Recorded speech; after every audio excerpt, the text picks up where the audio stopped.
행하기 원하는 나에게 악이 함께 있는 것이로다.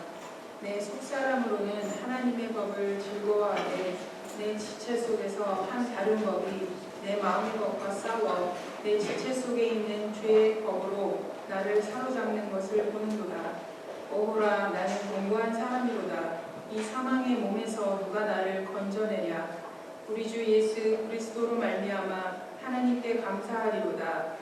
그런즉 내 자신이 마음으로는 하나님의 법을, 육신으로는 죄의 법을 섬기노라. 아멘.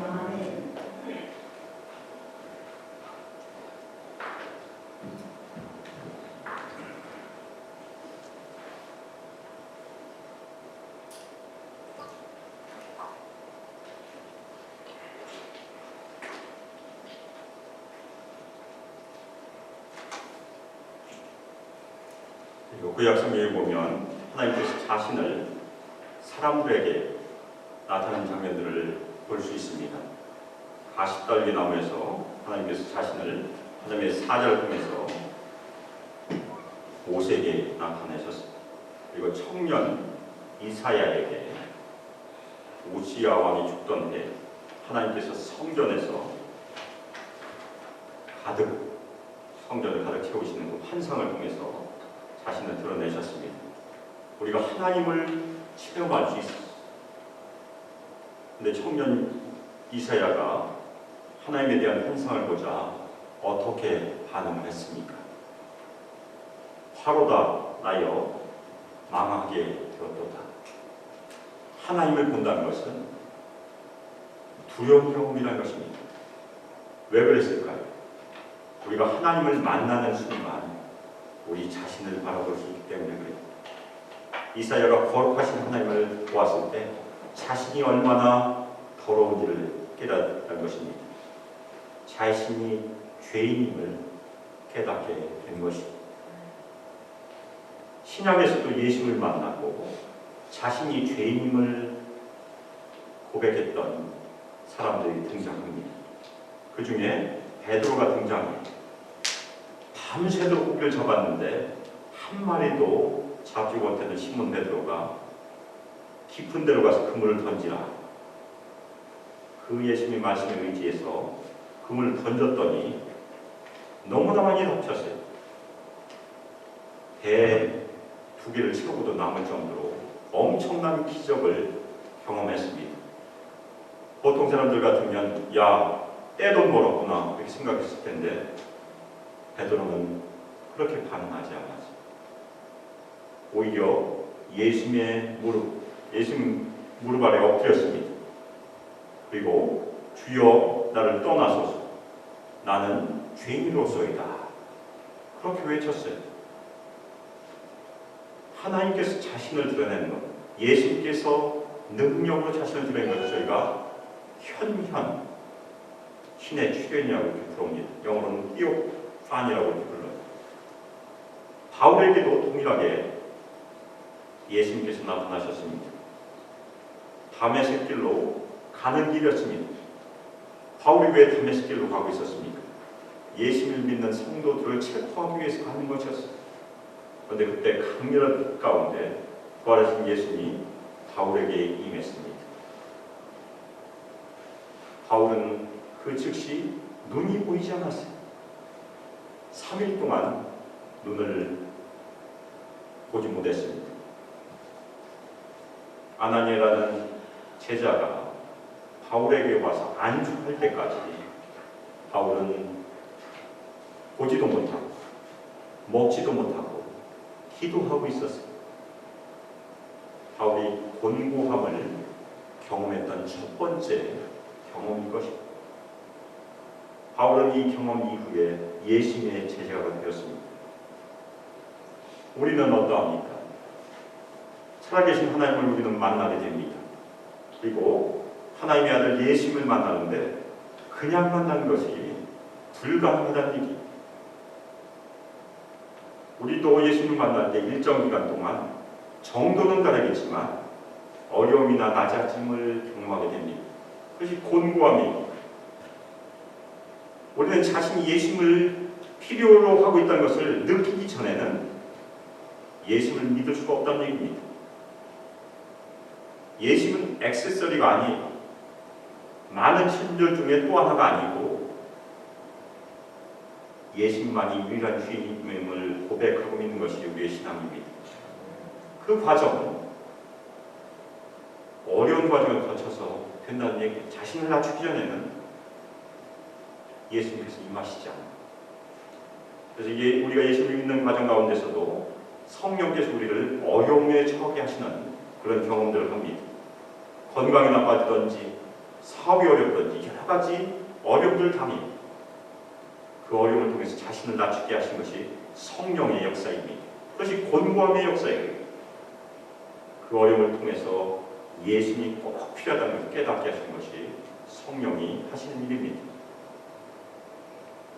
그것으로 곤고함이 끝나지 않아요. 예수님을 믿은 이후에도 오히려 고난은 시작이 됩니다. 제가 가나 농담처럼 얘기하는데 예수님 안 믿는 사람들이 더 편하게 살 수 있어요. 걸리는 게 없으니까. 오히려 예수님 믿은 후에도 자신을 의지하고 있는 자기 의를 버리도록 하나님께서는 고난이라는 도구를 사용하십니다. 곤고함이라는 도구를 계속 사용하세요. 언제까지입니까? 이 땅에서 우리 생명이 끝날 때까지 우리를 계속 빚으시는 것이 하나님의 역사입니다. 계속 재련하세요. 찌꺼기를 없애도록. 저는 예수 믿기 전에 제 인생 가운데 큰 어려움이 없었습니다. 그냥 평범하게 잘 성장했어요. 미래도 잘 열렸어요. 그 당시에 운명은 내 편이다. 그렇게 생각하고 살았어요. 그런데 오히려 예수를 믿는 그 과정 가운데 건강의 어려움, 일의 어려움, 삶의 어려움, 삶의 어려움, 많은 어려움들을 당했습니다. 처음에는 당황스러웠어요. 예수 믿으면 복 받는다고 들었는데 왜 이런 어려움이 생길까? 근데 수년이 지난 다음에 오히려 그것이 복이라는 것을 깨닫게 되었습니다. 오히려 어려움을 통해서 제가 가지고 있었던 것들을 하나씩 하나씩 버리게 하신 것입니다. 그 어려움을 통해서 믿음을 더욱 견고케 하신 것이 하나님께서 사용하시는 고난이라는 도구입니다. 고난은 우리를 예수님께로 인도하는 도구입니다. 곤고함을 통해서 우리는 예수님을 만나게 되고, 그리고 우리 신자들 이 땅에서 자신을 의지하지 않고 오직 하나님만을 의지하도록 우리 믿음을 인도하는 또 하나의 도구이기도 합니다. 오늘 말씀에서는 사도 바울은 우리를 죄를 자각하고 그 죄를 우리 자신의 힘으로는 절대 이길 수 없는 무능함을 깨닫도록 인도해요. 우리는 절대 불가능하다는 얘기입니다. 이 곤고함을 깨닫는 것은 지식으로 되지 않습니다. 오직 성령의 역사예요. 그래서 조나단 에드워즈 목사님이 우리 성도들에게 부탁하는 기도예요. 불신자들 그런 기도를 할 필요가 없습니다. 우리 성도들도 그렇게 기도할 수 있습니다.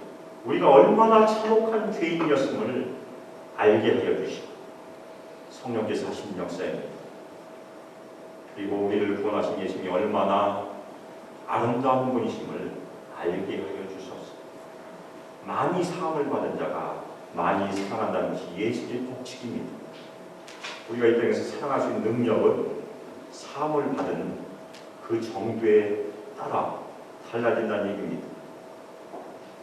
오늘 말씀을 통해서 우리는 다시 한번 우리가 우리 자신을 구원할 수 없는 무능한 존재임을 깨닫게 되시길 주님의 이름으로 축원합니다.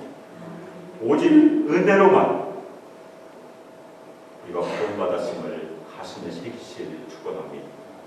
그리고 이 지상의 삶도 우리 생명이 끝나는 순간까지도 하나님의 은혜로 산 것임을 가슴에 새기실 주님의 이름으로 축복합니다. 오늘 짧은 구절에서 사도 바울은 우리 안에 있는 악이란 존재, 그것을 폭로합니다. 우리 안에는 악이 다 있어요. 그래서 21절을 보면 그러므로 내가 한 법을 깨달았다, 한 원리를 깨달았다고 그렇게 설명하고 있습니다. 지난주 말씀에서는 우리의 원함과 행함 사이에 간격이 있다고 말씀드렸습니다. 그 간격을 준 것은 나 때문에 그런 것이 아니고 내 안에 있는 또 하나의 존재, 바로 죄 때문에 그렇다. 그렇게 설명을 했습니다. 바로 그 원리는 선을 행하고자 하는 나에게 악이 존재한다는 얘기입니다. 선을 행하고자 하는 마음은 우리 안에 있어요. 그런데 그 마음을 방해하는 또 하나의 세력이 있는데 그것이 악이라는 것입니다. 여기서 존재한다는 것은 그냥 있는 것이 아니에요. 저희가 이미 살펴봤던 것처럼 죄는 가만히 있을 수 있습니다. 그런데 명령이 떨어지고 율법이 떨어지면 죄는 살아나게 돼 있습니다. 방해하게 돼 있습니다. 마찬가지로 우리 안에 있는 악은 우리가 선을 행하지 못하도록 방해하는 또 하나의 세력입니다. 영적인 전투는 바깥에서 이루어지지 않아요. 우리 마음속에서 항상 일어나요. 우리는 늘 전쟁을 치르고 있는 것이 우리 신앙생활입니다. 이 악은 인간 안에 존재하면서 기회가 주어지면 터져나오게 돼 있습니다. 우리 모든 사람은 한 커플, 두 커플 벗겨버리면 그냥 참지 못하고 악을 표출할 수 있는 것입니다. 악이 내게 존재하는 것은 바울만의 고백이 아닙니다. 모든 사람의 고백이기도 해요. 우리도 기회가 주어지면 밖으로 악을 표현합니다. 예수님께서 사람을 더럽게 하는 악의 목록들을 아주 자세히 마가복음 7장 21절 23절에까지 열거하십니다.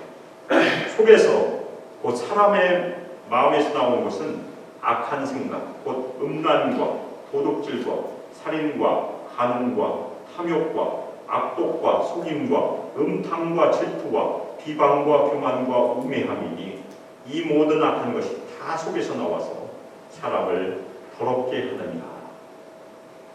예수는 인간의 악을 아주 잘 이해하셨어요.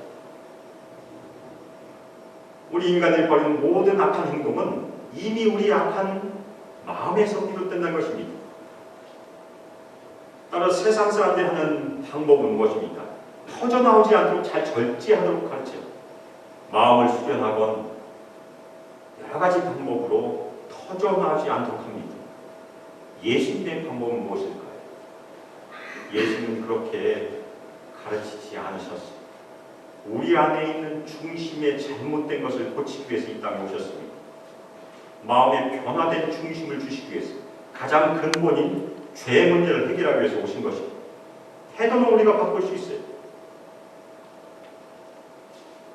우리 대부분은 이런 악행을 저지르지 않고 잘 살다가 하나님께 갈 수 있습니다. 그러나 어떤 상황이 만나면 우리의 악한 생각을 절제하지 못하는 경우가 생깁니다. 그래서 악한 마음을 표출하기도 하고 악한 행동을 하게 됩니다. 대부분 우리가 누구에게 절제하지 못합니까? 제일 쉬운 상대에게 절제하는 겁니다. 가장 화를 잘 내는 상대는 자신의 배우자이고 자녀들이 분명할 것입니다. 직장에서 화를 낸 사람 거의 없어요. 화내면 잘못하면 잘립니다. 그렇죠. 우리는 두려운 상대에게 화를 내지 않습니다. 약한 상대, 쉬운 상대. 그것이 인간의 약점입니다. 어떤 때는 마음의 분노를 쌓다가 건드리면 폭발하게 됩니다. 사람의 성격 중에 분노를 계속 묵상해서 쌓는 사람도 있습니다. 그것을 잘못 건드리면 다이나마이트가 터지듯이 TNT가 터지듯이 폭발하는 것이 분노에 또 파괴적인 속성입니다. 예전에 한국에서 실제 있었던 사람이 한국인 집사이가 굉장히 가까워서 창문을 낼 때 조심해야 돼요. 그런데 새로 집을 짓는 사람이 창문을 마주 보이는 빤히 보이게 창문을 내고 말았어요. 그래서 서로 시비가 붙어서 그것 때문에 이웃집끼리 싸움이 붙었습니다. 그런데 두 집은 열애 동안 사사건건 작은 일이라도 싸우기 시작했어요. 그러다가 어느 날 새 집을 지은 사람이 그 집을 팔고 이사를 가는 일이 생겼어요. 보통 사람 같으면 속 시원하다. 원수가 이사를 가네. 이렇게 생각했을 수 있습니다. 그런데 이웃집 사람은 그러지 못했어요. 시원하긴요. 그동안 원통하고 그동안 마음에 꼭꼭 저장해 놓았던 분이 폭발하고 말았습니다.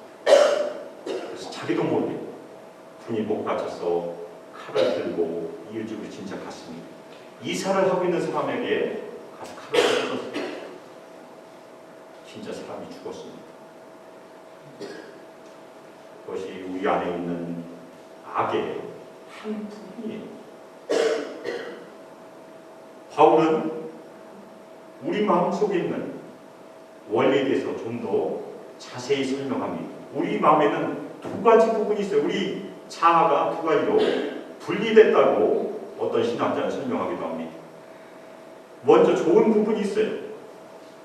다 악하지 않습니다. 우리 안에도 다 선한 부분이 있는 것이 사실이에요. 먼저 속사람은 하나님의 법을 즐거워하고 있다고 얘기합니다. 하나님의 법을 기쁘게 받아들이는 부분이 분명히 있어요. 그것은 우리의 영적인 부분이에요.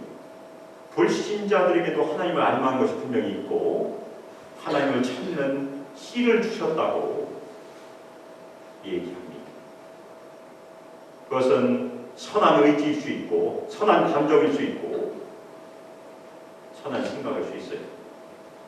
그것이 우리 마음속의 한 부분을 차지하고 있습니다. 그것을 우리가 양심이라고 부를 수 있어요. 그 양심은 하나님께서 인간 마음에게 선물로 부어주신 것입니다. 만일 양심이 사라지면 이 세상은 걷잡을 수 없는 지옥 같은 곳으로 변하게 될 것입니다. 세상에 그런 것들이 많이 있어요. 하나님께서 우리 인간이 자신들을 보존하기 위해 하도록 주신 것이 양심입니다. 그래서 저희가 일반 은혜 그렇게 부릅니다. 죄에도 불구하고 인간 삶에 남아있는 선한 것을 추구하도록 하는 것이 일반적인 은혜. 그리고 참된 것, 아름다운 것을 추구해서 우리가 예술 활동을 하고 여러 가지 탐구를 하는 것이 다 하나님의 은총입니다. 우리가 도덕적으로 잘 살도록 하는 것도 하나님의 은총이고 사회적이고 정치적인 질서를 지키자는 것도 하나님의 은총입니다. 그렇지만 그 일반 은혜는 우리가 죄를 이기도록 하지 않습니다. 사람에게 구원을 주지 않는다는 것입니다. 또 다른 은혜가 필요해요. 하나님께서 우리를 불러주시고 은혜를 부어주셔야 우리는 자신이 죄인임을 깨달을 수 있습니다. 곤고함은 지식으로 되지 않아요. 또 하나의 부분은 그 다음 절에 나와 있습니다. 또 다른 원리가 있습니다. 또 다른 원리는 훨씬 더 가공할 만한 힘을 가지고 있습니다. 내 속사람과 싸움을 걸어오는 죄의 법이라고 얘기합니다. 근데 싸움을 벌여서 우리 있는 양심이 이기면 선을 행하는 거죠. 그런데 지면 우리는 포로가 될 수 있다. 그렇게 설명을 합니다. 우리 안에 있는 죄의 법은 죄의 권세를 행사하는 법이에요. 죄의 권세를 행사해서 내 안에 있는 착한 마음, 속사람을 항상 이기고 포로로 삼는 것이 죄의 원리에 해당된다는 것입니다. 바울이 말하는 것은 우리 마음속에 항상 싸움이 있다는 것입니다. 내 마음의 원리와 죄의 원리가 싸우고 결국엔 죄의 원리가 이겨서 내 속사람, 나를 포로로 삼는 것이 우리 마음속에 있는 전쟁이다. 그렇게 설명을 하고 있습니다. 근데 전쟁에서 항상 내가 지고 있다는 것을 바울이 고백해요. 뭐라고 고백합니까? 24절에 오호라 나는 곤고한 사람이로다. 그렇게 외칩니다. 원래 원어에서는 곤고하다가 앞에 나와요. 강조하고 있어요. 얼마나 곤고한가 나는 그렇게 번역할 수 있어요. 이 곤고하다는 것은 아주 비참하다는 것입니다. 아주 불쌍하다. 아무런 도움이 없는 상태, 소망이 없는 상태, 그 상태가 이 곤고한 말이에요.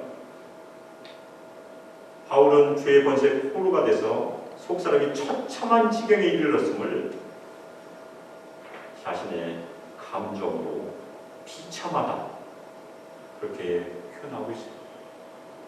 바울의 인생 가운데 이 비참함을 언제 경험했을까? 우리는 잘 모릅니다. 3일 동안 기도하고 있었을 때 경험했을 수도 있어요.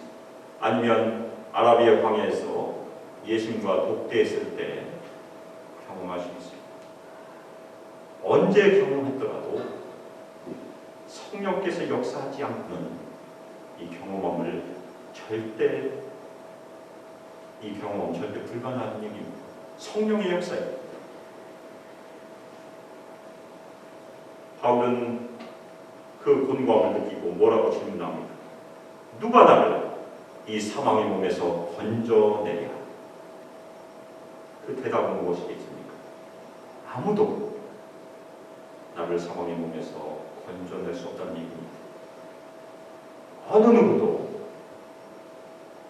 자신을 구원할 수 없음을 고백하는 그런 고백. 우리는 다 사망의 몸을 가지고 있었어요. 사망의 몸이라면 지금은 생명을 가지고 있습니다. 그렇지만 우리가 누리는 이 생명의 몸도 죄의 지배 안에 있다는 것이 복음의 내용이고, 궁극적으로는 멸망받을 수밖에 없다는 것이 또 복음의 내용입니다. 그것이 사망의 몸입니다. 따라서 바울은 지금 뭐라고 외친 것입니까? 그 사망의 몸에서 구원받기를 원하는 것입니다. 그러면 그 사망의 몸만 사망이니까 영혼이 이탈하면 되겠지. 그래서 불교에서 해탈이라고 부릅니다.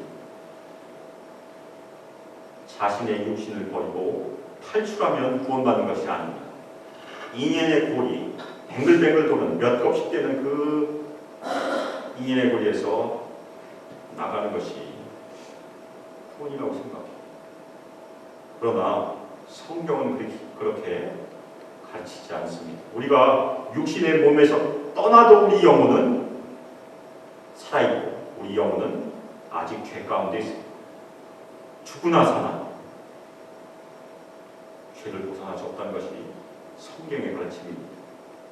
그래서 바울이 외친 것은 지금 현존한 이 몸에서 일어나는 죄의 종의 상태에서 과연 누가 나를 구원할 수 있는가? 그 곤고함을 외친 것입니다. 그것을 알아야 우리는 예수님을 필요로 합니다. 그래서 바울이 그 다음 하는 것이, 그 다음 외친 것이 무엇입니까?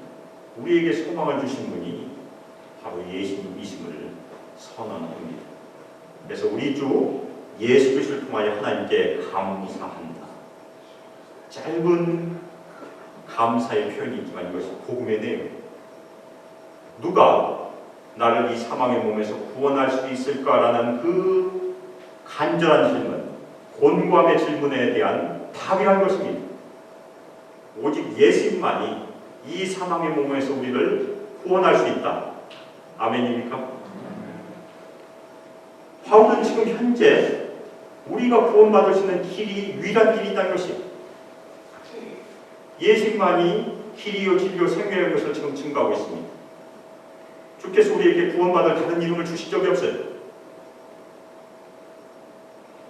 오직 예수. 그것이 예수님이 우리에게 외치는 복음의 내용입니다. 예수님께서 이 땅에 오신 것은 우리의 태도를 바꾸기 위해서 오신 것이 아닙니다. 돈을 닦도록 하신 것이 아닙니다. 우리 안에 변화된 중심을 주시기 위해서, 예수님의 중심과 부활을 통해서 우리의 죄 문제를 해결하시고, 율법을 통해서가 아닌 다른 길, 예수 그리스도를 통한 의를 우리가 힘입어 살도록 하기 위해서 이 땅에 오신 것입니다.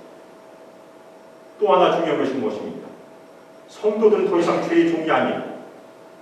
우리는 변화된 중심으로 죄를 이길 수 있는 능력도 예수를 통해서 받을 수 있다는 것입니다. 그것이 성령의 능력이고 어린 양 대신 보혈의 능력입니다. 우리가 구원받았으니까 이제부터는 내가 내 힘으로 죄를 이기겠지 하면 또 넘어져요. 항상 우리는 성령의 능력으로 거듭났고 성령의 능력으로 사는 것이 크리스찬의 삶입니다. 이 땅에서 예수님께서 우리 마음을 열어주시고 건강을 주실 때는 예수는 절대 필요하다고 느끼지 못해. 그리고 진실로 믿기도 어려워. 하나님께서 그 은혜를 우리 모두에게 이미 주셨고 지금도 주시길 주님의 이름으로 축원합니다. 결론적으로 바울은 우리 안에 있는 두 가지 원리를 설명합니다. 이 두 가지 원리는 불신자들에게 먼저 해당하고 우리 신자들도 이 두 가지 원리를 늘 경험해요. 한편으로는 내 자신이 하나님의 법을 섬기고 있습니다. 또 한편으로는 육신으로는 죄의 법을 섬기고 우리는 두 주인을 섬길 수 없어요. 거듭났다는 것은 그 두 주인 중에서 한 주인을 포기하고 다른 주인을 섬기는 것입니다. 거듭나지 못한 사람들은 누구를 섬기고 있을까? 죄의 법을 섬기고 있는 것이 거듭나지 못한 사람들. 그런데 예수님을 믿고도 이 죄의 법을 섬기는 일에 빠져 있을 수 있어요. 예수님을 의지하지 않으면 그 죄의 법을 따를 수 있습니다. 자기를 의지하려는 사람들, 그 죄의 법을 따르는 것입니다. 그리고 하나님의 은혜를 떠난 사람들이 여기에 해당될 수 있습니다. 우리는 은혜로 구원받았어요. 아멘입니까?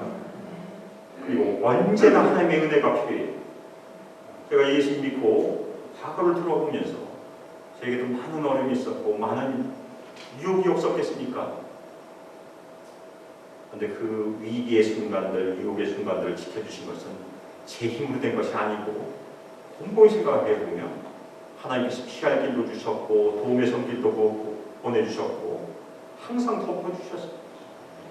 그것이 은혜의 사건들입니다. 그 은혜를 경험할 수 있는 것은 우리가 평소에 하나님을 가까이 할 때 위기의 순간에 우리가 하나님의 도움이 꼭 필요할 때 하나님께서 우리의 손을 잡아주신다는 것입니다. 평소에 열심히 하나님을 가까이 해야 됩니다. 예수를 알지 못한 사람에게 당연히 하나님의 은혜가 필요합니다. 하나님의 은혜가 아니고는 예수를 믿을 수 없기 때문에 그래요. 성령께서 임하셔야 우리에게 본광을 주셔야 예수를 필요로 하기 때문에 그렇습니다. 만일 자신이 낮아짐의 과정을 거치지 않고 회개의 과정을 거치지 않고 예수를 받아들인다면 문제가 생길 수 있습니다. 예수를 자신의 주인으로 섬기지 않고 종으로 부를 수 있다는 것입니다. 자신의 이기적인 욕심을 만족시켜주는 도구 정도로 예수를 취급할 수 있습니다. 그것이 바로 거짓 신앙의 한 예, 그것도 우상 숭배입니다. 알라딘 램프에서 열심히 램프를 문지르면 지니가 나오잖아요. 지니. 마찬가지로 예수님을 그렇게 사용하셨다는 것입니다. 우리가 예수님을 인격적으로 만나야 돼요. 본광 가운데 예수님을 인격적으로 만나시기를 주님의 이름으로 축복합니다. 아직 만나지 못한 분이 여기 안에 있다면 주님께서 그분을 불쌍히 여겨주시고 은혜를 보여주시고 성령께서 만져주셔서 낮아지는 경험을 하시기를 축원합니다. 또한 우리 믿은 사람들에게도 본고함의 은혜가 필요할 때가 있습니다. 왜 그렇습니까? 자신을 의지하지 않고 하나님만 의지하도록 하나님께서는 그것을 사용하십니다. 하나님께서는 무엇을 싫어하십니까? 이미 거듭났음에도 불구하고 하나님을 의뢰하지 않고 자기를 신뢰하는 사람들을 싫어하세요. 그것이 교만이에요. 하나님께서 가장 싫어하신 것은 바로 교만입니다. 그래서 구원받았으면 하나님만을 의지하도록 부름받은 것입니다. 그래서 고난을 통해서 늘 자기 의를 버리도록 하신 것이 하나님께서 하시는 고난의 도구입니다. 사도 바울도 육신의 가시가 있었어요. 육신의 가시를 육신의 질병으로 이해하는 분들도 있고 그것이 고난으로 이해하는 경우도 있습니다. 그 중에 고린도후서 1장 8절 9절에 보면 사도 바울이 겪었던 육신의 고난을 저희가 살펴볼 수 있습니다. 형제들아, 우리가 아시아에서 당한 환난은 너희가 모르기를 원하지 아니하니 힘의 벽도 심한 고난을 당하여 살 수만까지 끊어지고 우리는 우리 자신이 사형 선고를 받은 줄 알았으니 이는 우리로 자기를 의지하지 말고 오직 죽은 자를 다시 살리시는 하나님만 의지하게 하십니다. 사도 바울이 고린도 후서에 쓴 내용은 어떤 때는 아주 심한 고난이었었어요. 너무나 심해서 살 수만까지 끊어질 정도라고 했습니다. 어떤 때는 사도 바울이 진짜 돌을 맞았어요. 그래서 사람들이 죽은 줄 알고 버려두고 왔습니다. 근데 하나님의 놀라운 역사가 그 가운데 있다는 것을 제가 어떤 설교를 통해서 들은 적이 있습니다. 바로 그 장면을 디모데가 봤다는 얘기예요. 디모데가 그 동네 사람이었어요. 나중에 디모데가 사역자 됐을 때 무엇을 경험했겠습니까? 자신의 스승인 사도 바울이 그 고난을 통해서 하나님을 섬기는 것을 눈으로 봤던 것입니다. 고난을 통해서 바울에게 은혜를 부어주셨으면 디모데에게도 부어주셨다는 얘기입니다. 하나님께서 사도 바울에게 많은 은사들을 주셨습니다. 그에 반해서 고난도 같이 주셨습니다. 왜 그랬습니까? 자기 자신을 의지하지 말고 오직 죽은 자를 다시 살리시는 하나님만 의지하도록 이렇게 하신 것입니다. 우리 가운데 육신의 어려움을 겪고 있는 분들이 많이 계십니다. 그리고 곤고한 상황을 겪고 있는 분들도 있습니다. 그리고 마음의 어려움을 당연히 갖고 있는 분들도 있습니다. 우리가 이 땅에서 많은 어려움들을 당합니다. 가정의 어려움, 사업의 어려움, 직장의 어려움, 그리고 우리 부모들 늘 애타는 것이 무엇입니까? 자녀들에 대한 어려움이 있어요. 그 어려움을 통해서 하나님께서 일하고 계심을 가슴에 새기시기를 주님의 이름으로 축원합니다. 특별히 고난을 통해서, 곤고함을 통해서 일하시는 하나님의 은혜를 붙드시기를 예수 그리스도의 이름으로 축원합니다. 우리가 붙들어야 될 유일한 주인은 이 땅에서 우리를 대신하여 죽으시고 피를 흘리신 예수 그리스도이십니다. 그래서 우리를 구원하신 예수 그리스도의 은혜를 끝까지 붙드시고 늘 감사하시고 곤고함을 통과하시고 고난을 통과하셔서 하나님 나라를 향하여 매일매일 예수 그리스도를 믿는 믿음으로 걸어가시기를 예수 그리스도의 이름으로 축복하며 기도합니다. 이 시간 합심해서 기도하실 때 우리에게 곤고함을 더 깨닫게 해주시길 같이 기도하겠습니다. 우리가 구원받았지만 우리 안에 있는 그 악의 실상들, 죄의 실상들이 얼마나 참혹한지를 주님께서 보여주시고 우리를 구원하신 예수님이 얼마나 사랑스러우신지 아름다우신지 알게 하는 주님의 은혜를 우리에게 부어주셔서 예수님을 더 사랑하고 하나님을 사랑하고 우리 성도들을 사랑할 수 있는 능력도 가질 수 있도록 우리가 합심해서 이 시간 기도하겠습니다. 이제는 주 예수 그리스도의 은혜와 하나님의 사랑과 성령 하나님의 놀라우신 죄교와 능력이 이 땅에서 우리를 대신해서 피 흘려주신 예수 그리스도를 의지하며 그분의 피의 능력을 의지하여 이 땅에서 죄를 이기며 하나님의 영광을 위해서 삶을 드리기를 결단하고 떠나는 저희 소망교회 성도들 위해 함께하기를 주 예수 그리스도의 이름으로 축복하며 기도합니다. 아멘.